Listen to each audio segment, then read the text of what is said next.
Shalom, selamat pagi saudara. Kembali ketemu dalam Renungan Online Happy Short Family. Kali ini saya beri judul Piranha. Kita tahu ikan piranha adalah salah satu binatang terbuas yang ada di bumi, di mana segala sesuatu yang masuk ke dalam komunitas dia pasti akan dimakan dan dimakan sampai habis. Nah, kita sebagai anak-anak Tuhan,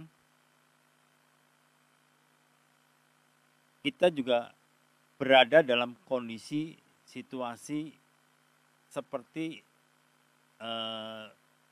binatang yang masuk ke dalam komunitas dari piranha ini.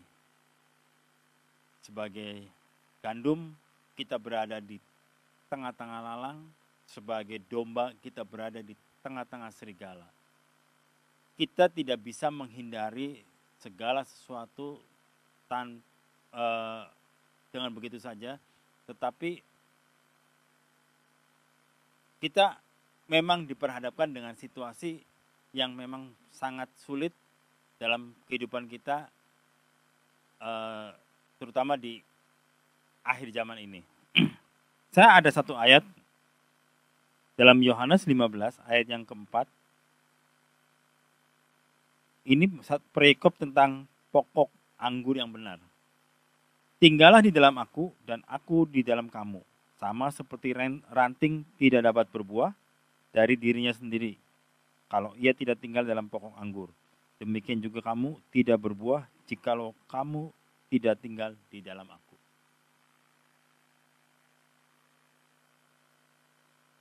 Dalam beberapa waktu ini kita masuk dalam seri firman Tuhan yang Bapak Gembala sampaikan mengenai lalang dan gandum.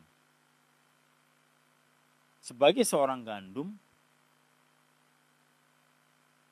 sebenarnya pada saat si penabur ini menaburkan benih gandum, tidak ada benih gandum yang jelek. Tetapi pada saat dia mulai bertumbuh, di sekitar dia banyak lalang yang tumbuh juga.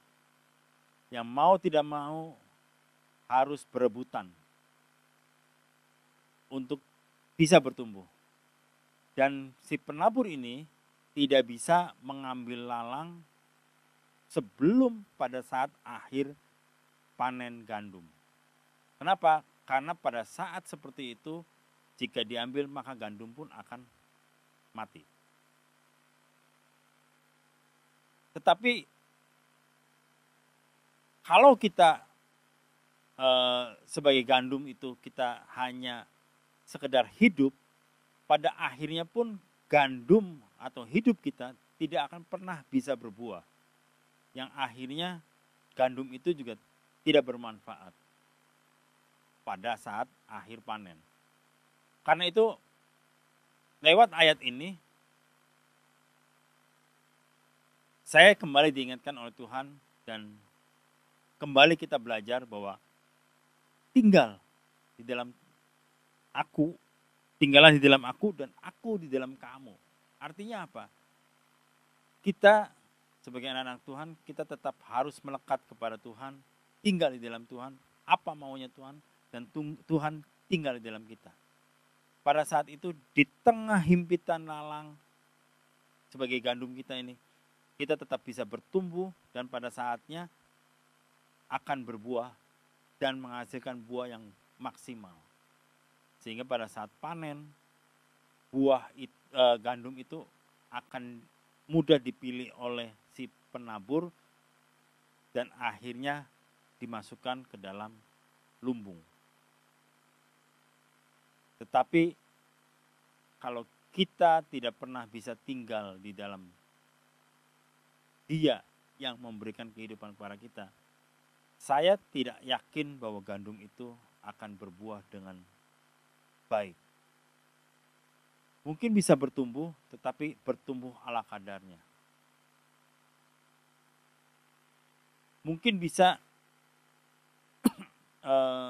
ikut mengikuti pertumbuhan lalang, tapi tidak akan pernah bisa membedakan dirinya bahwa dialah gandum, bukan lalang. Sehingga pada saat akhir panen, si penabur itu akan menghabisi semuanya seperti lalang dan membuangnya ke dalam api. Ini saat yang tepat buat kita untuk kita lebih lagi menghasilkan buah. Karena di tengah perjalanan pandemi yang semakin menyusut, kita saat ini diperhadapkan dengan kehidupan yang lebih nyata lagi bahwa siapapun itu, jika dia tidak tinggal di dalam Tuhan dan Tuhan tidak tinggal di dalam dia, pasti akan tersisih. Mari kita berdoa. Terima kasih Tuhan, biar Tuhan lewat firman-Mu pada pagi hari ini kami boleh tetap tinggal di dalam Engkau Bapa.